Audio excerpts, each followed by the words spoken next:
గత కొన్ని రోజులుగా కడప జిల్లాలో సుప్రసిద్ధ శ్రీ కాశీనాయన జ్యోతి క్షేత్రం, ఈ జ్యోతి క్షేత్రం పరమ పవిత్రమైనది. చుట్టుపక్కల ప్రాంతాలకు సంబంధించి రాయలసీమలో కానీ, కర్ణాటకలో కానీ, మహారాష్ట్రలో కానీ, చుట్టుపక్కల రాష్ట్రాల నుంచి కూడా నిత్యం అనేక వందల వేల మంది భక్తులందరూ వచ్చేటటువంటి ఈ ప్రాంతంలో ఉన్నటువంటి జ్యోతి క్షేత్రం మీద అటవీ శాఖ అధికారులు దాడి చేయటము, అక్కడ ఉన్నటువంటి సత్రాలని, కుమ్మరి సామాజిక వర్గానికి సంబంధించినటువంటి సత్రం, విశ్వ బ్రాహ్మణులకు సంబంధించినటువంటి సత్రం, గోశాల, అలాగే క్షౌరశాల, అన్నదాన సత్రం, వంటశాల, ఇలాంటివన్నీ కూడా ఎటువంటి నోటీసులు లేకుండా, ఎటువంటి ముందస్తు హెచ్చరికలు లేకుండా కూల్చివేయడాన్ని హిందూ ధర్మం మీద దాడి కింద చూడాల్సినటువంటి అవసరం ఉన్నది. ఇది రాష్ట్రంలోనూ కేంద్రంలోనూ ఉన్నటువంటి ఎన్డీఏ ప్రభుత్వంలో జరగడం అత్యంత దురదృష్టకరమైనటువంటి అంశం.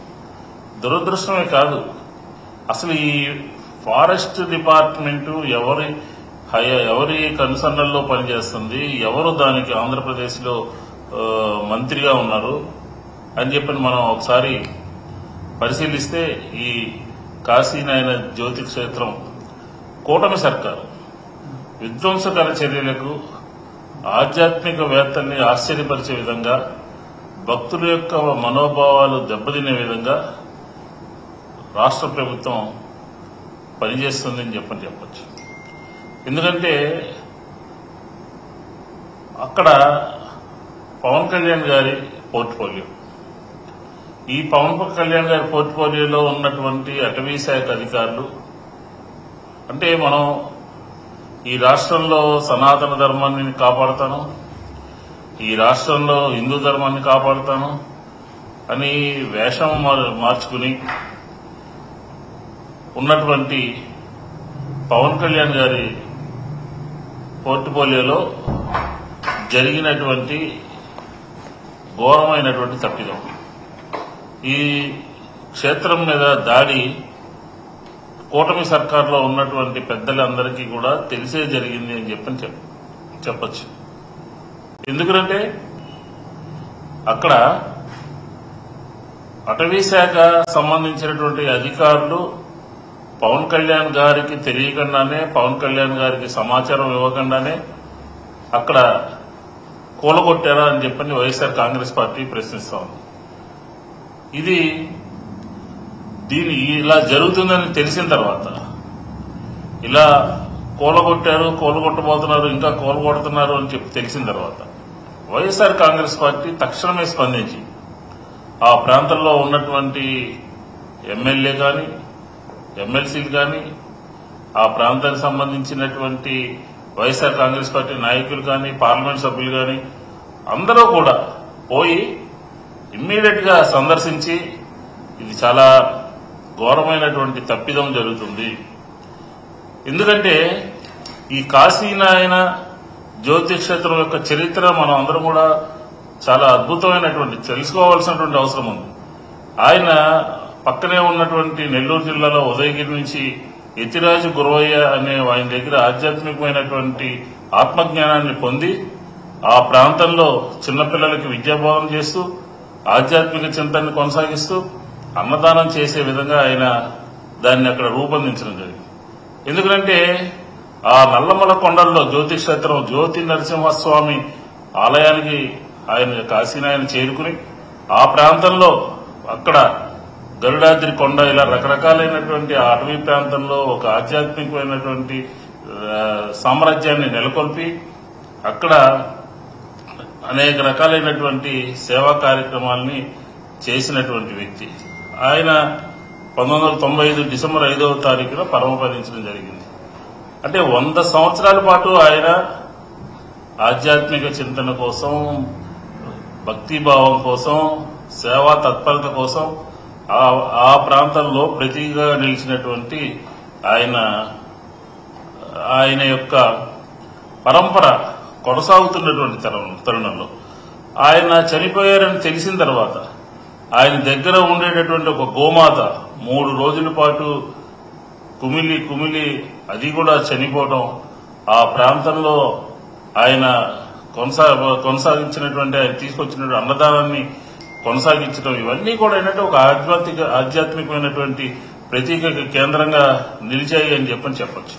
ఇలాంటి గొప్ప క్షేత్రం మీద అటవీ శాఖ అధికారులు దాడులు చేసినటువంటి కూలగొట్టినటువంటి 10 రోజుల తర్వాత, అంటే మొన్న దీని మీద రాష్ట్ర ప్రభుత్వానికి సంబంధించినటువంటి లోకేష్ గారు స్పందించారు. ఆయన 10 రోజుల తర్వాత స్పందించి నా ఖర్చులతో నేను ఏదో చేస్తానని చెప్పని మాట్లాడటము, అంటే ఎండోమెంట్స్ మినిస్టర్ నేను అసెంబ్లీలో మాట్లాడతారు. దీన్ని అంటే 10 రోజుల తర్వాత మీరు స్పందించారు అని అంటే ఎందుకని మీరు ఇమ్మీడియట్ గా అసలు కింద ఈ ప్రభుత్వం కానీ చంద్రబాబు నాయుడు గారు కానీ ఈ ప్రభుత్వంలోని పెద్దలు ఏం చెప్తారు? ఏ మున్సిపాలిటీలో, ఏ డివిజన్ లో ఏ లైట్ చెడిపోయిందో, ఎక్కడ ఏం జరిగిందో కూడా తెలుసుకునేటటువంటి సామర్థ్యం ఉంది, మాకు టెక్నాలజీ ఉంది, మేము టెక్నాలజీతో చేస్తున్నామని చెప్పని మీరు ఒక పక్క చెప్తా ఉన్నారు కదా. ఇంత పెద్ద కూలగొట్టుడు, ఇంత పెద్ద డిమాలిషన్ జరుగుతూ ఉంటే మీరు ఎందుకని ముందస్తుగా ఆపలేకపోయారు? మీకు దేవుడన్నా భక్తి లేదా? ఆధ్యాత్మికమైనటువంటి కార్యక్రమాలని కొనసాగించాలని చెప్పని మనసు లేదా? ఇది పూర్తిగా రాష్ట్ర ప్రభుత్వం యొక్క వైఫల్యం అని చెప్పని ఈ సందర్భంగా చెప్పొచ్చు. ఎందుకనంటున్నామంటే ఆ శాఖలో ఉన్నటువంటి పవన్ కళ్యాణ్ గారు ఎక్కడ తిరుపతిలో వైకుంఠ ఏకాదశి రోజున పోయి ఇక్కడ ఆగమేఘాల మీద ఆయన ఏదో ఈ హిందూ ధర్మానికి, ఆధ్యాత్మికకు, వీటన్నిటికీ ప్రతీకగా మాట్లాడుతూ ఆయన అనవసరంగా కార్యక్రమాలు తీసుకుని అక్కడ మాట్లాడాడు. ఆ రోజు ఈ రోజు 10 రోజుల నుంచి ఎందుకుని మాట్లాడలేదు, ఎందుకుని సందర్శించలేదు, ఎందుకుని నిలుపుదల చేయలేదు అని చెప్పి వైఎస్ఆర్ కాంగ్రెస్ పార్టీ అడుగుతుంది. ఈ రాష్ట్రంలో జరుగుతున్నటువంటి కార్యక్రమాలు ఏంటి? హిందూ ధర్మం మీద దాడి జరుగుతూ ఉంటే మీరు ఎందుకుని మాట్లాడలేకపోతున్నారు, ఎందుకుని ఆపలేకపోతున్నారు? డ్రామాలు ఆడతారా? అసెంబ్లీ వేదికగా డ్రామాలు ఆడుతున్నారు. మేము కట్టిస్తామని చెప్పని ఎందుకు కూడగొట్టాలి? ఎందుకు మీకు తెలియకుండా జరిగింది? ఎందుకు మళ్ళీ మీరు కట్టిస్తామని చెప్పడం, ఎందుకు ఎండోమెంట్స్ దాంట్లో తీసుకుంటామని చెప్పడం? మీకు ముందు చూపు లేదు, హిందూ ధర్మం మీద గౌరవం లేదు, ఆధ్యాత్మికమైనటువంటి చింతన లేదు. ఇవన్నీ కూడా మీకు మీ దగ్గర లోపంగా కనిపిస్తా ఉన్నాయి. ఇప్పుడు పదే మనకి వినపడేటటువంటి మాట ఏంటంటే క్షమించాలి. లడ్డు సంబంధించినటువంటి దాంట్లో మీరు అనవసరమైనటువంటి టీటీడీని వేదికగా ఉపయోగించుకుని ఆంధ్ర రాష్ట్ర ప్రజలకి, భారతదేశంలో ప్రజలకి, స్వామివారి భక్తులకి అందరినీ తప్పుదోవ పట్టించారు. వైకుంఠ ఏకాదశి రోజున మీ యొక్క తప్పిదం మూలంగా, మీ యొక్క వైఫల్యం మూలంగా అక్కడ ప్రజలు చనిపోతే, భక్తులు చనిపోతే ఆగమేఘాల మీద పోయి పవన్ కళ్యాణ్ గారు మమ్మల్ని క్షమించండి అని చెప్పని అడిగారు. నిన్న లోకేష్ గారు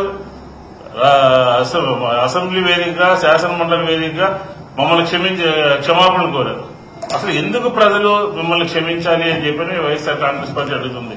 ఎందుకు ప్రజలు హిందూ ధర్మం మిమ్మల్ని క్షమించాలి అని అడుగుతుంది? చూస్తా ఊరుకున్నందుక, ఆపనందుక, ముందు చూపు లేనందుక?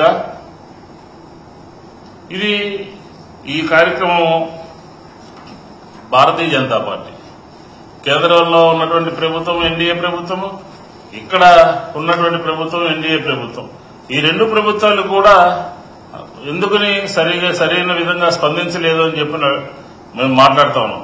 ఎందుకని అంటున్నామంటే మీరు కేంద్రంలోనూ రాష్ట్రంలో ఉన్నటువంటి ప్రభుత్వాలు దీన్ని 13 హెక్టార్లని ఫారెస్ట్ నుంచి మినహాయించి ఆ స్వామివారికి, ఆ జ్యోతి క్షేత్రానికి ఇచ్చే విధంగా ఎందుకు ముందస్తుగా చర్యలు చేపట్టలేకపోయారు అనేది వైఎస్ఆర్ కాంగ్రెస్ పార్టీ ప్రశ్న. అదే జగన్మోహన్ రెడ్డి గారు 2023 18వ తారీఖు 8వ మాసంలో కేంద్ర ప్రభుత్వానికి భూపేష్ యాదవ్ గారికి ఒక లెటర్ రాయడం జరిగింది. ఏమని రాశారు? అక్కడ ఫారెస్ట్ లో ఉన్నటువంటి ఆ పుణ్యక్షేత్రాన్ని, దైవ క్షేత్రాన్ని, ప్రాశస్త్యం కలిగినటువంటి క్షేత్రానికి సంబంధించినటువంటి 13 హెక్టార్లని అటవీ శాఖ నుంచి మినహాయింపు ఇవ్వాలి అని చెప్పని కేంద్ర ప్రభుత్వానికి రాయడం జరిగింది. మీరు రికార్డులు చూడరా? మీ డిపార్ట్మెంట్ లో జరుగుతున్నటువంటి విషయాలు తెలుసుకోరా? తెలుసుకోకుండానే మీరు ఈ రకమైనటువంటి కార్యక్రమాలు మాట్లాడతారా? చూడండి ఏ రకంగా కూల్చేయడం జరిగిందో, ఏ రకంగా అక్కడ ఉన్నటువంటి సామాజిక వర్గాల వారందరూ కూడా కట్టుకుంటారు, కట్టుకుని అన్నదానం చేస్తారు, గో సంరక్షణ చేస్తారు, స్వామివారి వచ్చేటటువంటి భక్తులకి సంబంధించినటువంటి కార్యక్రమాలన్నీ కూడా చేయడం జరుగుతుంది. ఇవన్నీ కూడా మర్చిపోయి జ్యోతి క్షేత్రం మీద ఈ రకమైనటువంటి దాడి చేయటానికి అయినా మీరు ఎప్పుడు అధికారంలో ఉన్నా కూడా, తెలుగుదేశం ప్రభుత్వం ఎప్పుడు అధికారంలో ఉన్నా కూడా హిందూ మతం మీద కానీ, దేవాలయాల మీద కానీ ఇవన్నీ కూడా దాడులు జరుగుతూనే ఉన్నాయి కదా. మనం మాట్లాడుకోవాల్సి వస్తే చాలా ఉంటుంది. ఈరోజు చూడండి, అక్కడ ఆ ప్రభుత్వం సంబంధించినటువంటి తెలుగుదేశం ప్రభుత్వం ఉన్నప్పుడు, ఆ తెలుగుదేశం ప్రభుత్వ హయాంలో గుళ్ళు కూలగొట్టడం జరిగింది విజయవాడ వేదికగా. అలాగే కృష్ణా పుష్కరాల్లో గుళ్ళు కూలగొట్టారు. గోదావరి పుష్కరాల్లో అక్కడ ప్రజలు ఎంతమంది చనిపోయారో మనకు తెలుసు. అక్కడ జరిగినటువంటి 1000 కాళ్ల మండపం, తిరుపతిలో 1000 కాళ్ల మండపాన్ని మీ హయాంలోనే కూల్చేయడం జరిగింది. అలాగే సదావర్తి భూములు, మీరు అధికారంలో ఉన్నప్పుడు సదావర్తి భూములన్నీ కూడా ఏం జరిగిందో కూడా ఆంధ్ర రాష్ట్ర ప్రజలు తెలుసు. ఆఖరికి రాముడి తల తీసినటువంటి వ్యక్తికి 5 లక్షల రూపాయలు ముఖ్యమంత్రి సహాయ నిధి నుంచి చెక్కు ఇచ్చారనంటే, మీరు హిందూ ధర్మం మీద కానీ, దేవాలయాల మీద కానీ, లేకపోతే దేవుడికి సంబంధించిన విషయాల మీద మీరు సానుకూలంగా ఏ రకంగా స్పందిస్తారని చెప్పని ప్రజలు భావిస్తారు? ఇంత పెద్ద సంఘటన జరిగితే 10 రోజులు గడిస్తే ఆ సంబంధించినటువంటి శాఖకు సంబంధించినటువంటి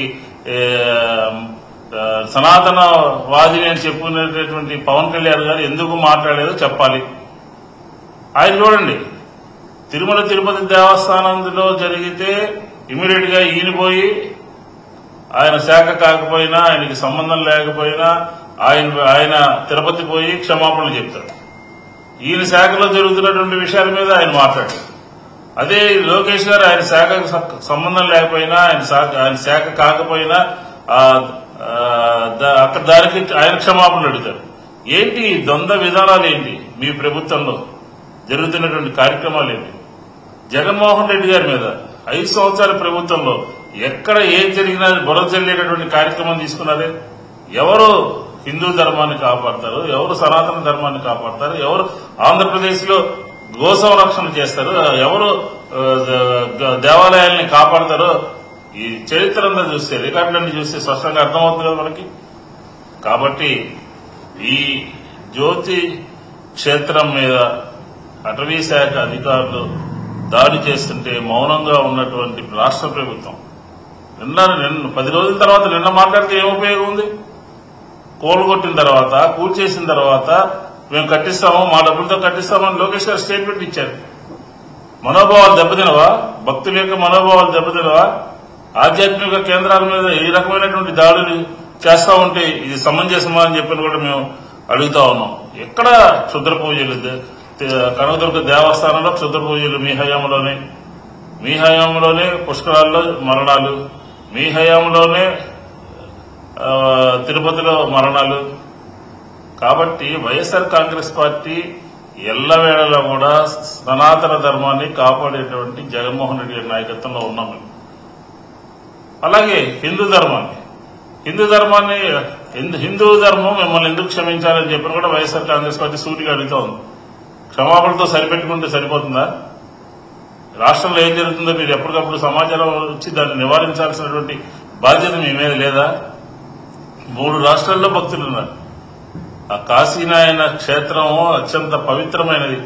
పెద్ద పెద్ద వాళ్ళు, కోట్ల విజయభాస్కర్ రెడ్డి గారు లాంటి వారు, వీరారెడ్డి గారు లాంటి వాళ్ళు, అనేక మంది స్వామీజీలు, అనేక మంది భక్తులు ముడిపడి ఉన్నటువంటి, హిందువుల యొక్క మనోభావాలతో ముడిపడి ఉన్నటువంటి ఆ క్షేత్రం మీద అటవీ శాఖ అధికారులు నిర్లక్ష్యంగా, దౌర్జన్యంగా, ఏకపక్షంగా వాటి మీద దాడులు చేయడం అనేది సరైనటువంటి అంశం కాదు అని చెప్పిన కూడా ఈ సందర్భంగా వైఎస్ఆర్ కాంగ్రెస్ పార్టీ చెప్తోంది. మా ప్రభుత్వంలో ఎక్కడైనా ఎటువంటి సంఘటన జరిగినా ఇమ్మీడియట్ గా దాని మీద స్పందించి దాని మీద అన్ని చర్యలు కూడా తీసుకోవడం జరిగింది. ఉదాహరణకు అంతర్వేదిలో కొంతమంది ఏం జరిగిందో తెలియదు, దాని మీద సిబిఐ ఎంక్వైరీ చేయమని కూడా అడగడం జరిగింది. ఇమ్మీడియట్ గా నూతన టెక్నాలజీతో, నూతనమైనటువంటి ఆలోచనతో అక్కడ ఆ అంతర్వేదిలో రథాన్ని తీసుకొచ్చి ఇమ్మీడియట్ గా మళ్ళీ జగన్మోహన్ రెడ్డి గారి దీని మీద మేము చేయటం జరిగింది. కాబట్టి అనేక రకాలైనటువంటి హిందూ ధర్మాన్ని కాపాడుతూ, సనాతన ధర్మాన్ని కాపాడుతూ, ఆంధ్రప్రదేశ్ లో ఉన్నటువంటి ప్రజల యొక్క మనోభావాల్ని కాపాడుతూ పనిచేసిన 5 సంవత్సరాలు కూడా ఎప్పుడు తెలుగుదేశం పార్టీ అధికారంలో ఉన్నా, ఎప్పుడు చంద్రబాబు నాయుడు గారి అధికారంలో ఉన్నా ఈ రకమైనటువంటి కార్యక్రమాలు జరుగుతూనే ఉన్నాయి. దీనికి కూటమి ప్రభుత్వం బాధ్యత వహించాలి అని చెప్పి కూడా మేము కోరుతా ఉన్నాం. ఇమ్మీడియట్ గా కేంద్రంలో ఉన్నటువంటి భారతీయ జనతా పార్టీ కూడా, కేంద్రంలో భారతీయ జనతా పార్టీ అధికారంలో ఉంది, ఇక్కడ కూటమిలో అధికారంలో ఉన్నారు. ఎందుకని నిర్లిప్తంగా, ఎందుకని నిస్సత్తువుగా వ్యవహరిస్తా ఉన్నారు?